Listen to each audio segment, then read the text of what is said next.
અત્યારે જો કોઈ સૌથી વધારે ટ્રોલ થઈ રહ્યું હોય તો બે વ્યક્તિઓ ટ્રોલ થઈ રહ્યા છે. એક તો દિલ્હીના ભૂતપૂર્વ મુખ્યમંત્રી અરવિંદ કેજરીવાલ અને જે નવા બન્યા છે મુખ્યમંત્રી રેખા ગુપ્તા.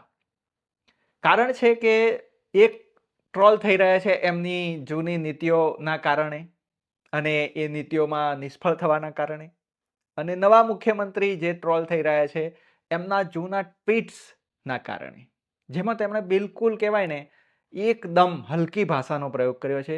એકદમ કહેવાય ને ટપોરી લેંગ્વેજ કરતાં પણ ગયેલી કહેવાય ને એવી ભાષા વાંચી શકો છો એમના ટ્વીટ જે વાયરલ થઈ રહ્યા છે.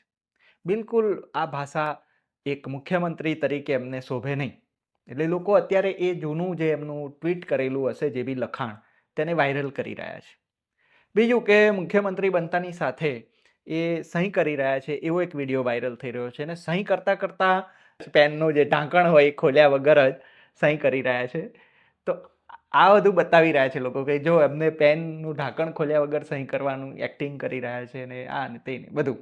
પણ મિત્રો સ્વાભાવિક છે, રેખા મેડમને કદાચ એ ખ્યાલ નહીં હોય કે તેઓ મુખ્યમંત્રી બનશે કે કેમ. અચાનક જ મુખ્યમંત્રી બનવાનું આવી પડ્યું અને એ ખુશી હોઈ શકે. એ ખુશીમાં ને ખુશીમાં માણસ જે કહેવાય ને અમુક આપણે પણ જ્યારે જાહેર જીવનમાં હોઈએ, કોઈ જગ્યાએ બોલી રહ્યા હોઈએ, કેમેરા સામે બોલી રહ્યા હોય, તો સ્વાભાવિક છે તમારી સાથે પણ એવું થઈ રહ્યું હોય, થતું હોય છે. જૂના વિડીયો તમે પહેલી વાર જ્યારે મીડિયા ફેસ કરતા હોવ કે આ કોઈ પણ પ્રક્રિયામાં હોવ તો તમારી સાથે આ બની શકે છે.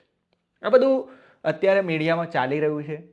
લોકો એમની કરેલી વાતો, એમની કહેલી વાતોને બતાવી રહ્યા છે કે જો આ ભાષા બિલકુલ યોગ્ય નથી. અમુક ભાષા મિત્રો જેને અશ્લીલતામાં ગણવામાં આવે છે, કે જે અશ્લીલ હોય છે, તો એવા કન્ટેન્ટની સામે લોકો વિરોધ કરતા હોય કે આપણી સંસ્કૃતિ પર હુમલો છે અને આવી ભાષાથી સમાજ શું શીખશે, લોકો શું શીખશે, દેશમાં કેવી કહેવાય ને સમજણ પર આ હુમલો છે. ઘણા બધા કન્ટેન્ટ ક્રિએટર લોકો છે, સોશિયલ મીડિયાનો સમય ચાલી રહ્યો છે તો સોશિયલ મીડિયામાં રોજનું ઢગલો કન્ટેન્ટ આવે છે. અમુક લોકો ના બોલવાનું બોલી દેતા હોય છે. અત્યારે તાજેતરમાં ગુજરાતનો જ એક વિવાદ કહીએ તો આદિવાસી સમુદાય વિશે કોઈ વ્યક્તિએ ખરાબ કોમેન્ટ કરી છે. એ કોમેન્ટને લઈને આંદોલન જેવું લોકો રોડ પર ઉતરી આવ્યા છે, કલેક્ટર કચેરી સુધી પહોંચ્યા છે. તો ભાષા છે ને મિત્રો, એને એટલી કહેવાય ને એમાં ના લેશો. ભાષા બહુ મોટી તાકાત છે. તમે એને યોગ્ય રીતે જો નહીં ઉપયોગમાં લો, કહેવાય ને આપણા ગુજરાતમાં એક કહેવત છે, પાણી અને વાણી વિચારીને વાપરવું જોઈએ. અને કદાચ બોલાઈ ગયું હોય, ભૂલથી કહેવાઈ ગયું હોય તો પાછું લઈ શકાય છે. પણ અમુક બાબતો કહેવાય ને મીડિયા કરતાં હવે સોશિયલ મીડિયા વધારે શક્તિમાં છે, વધારે તાકાતમાં છે, વધારે પાવરમાં છે. લોકો અને લોકશાહીનો અવાજ છે. ત્યારે જે તે વ્યક્તિ શું વિચારે છે, એની શું વિચારસરણી છે, એને ભૂતકાળમાં શું કામ કર્યા છે, એ બધાનો હિસાબ સોશિયલ મીડિયા પર મળી જતો હોય છે. અને તાજેતરમાં દિલ્હીના મુખ્યમંત્રી સાથે કંઈક એવું જ થઈ રહ્યું છે. અને નવા મુખ્યમંત્રી બનેલા રેખા ગુપ્તા મેડમને આપણે કહીએ કે તેઓ બહુ સારા કામ કરે દિલ્હીની અંદર અને લોકોના દિલ જીતે.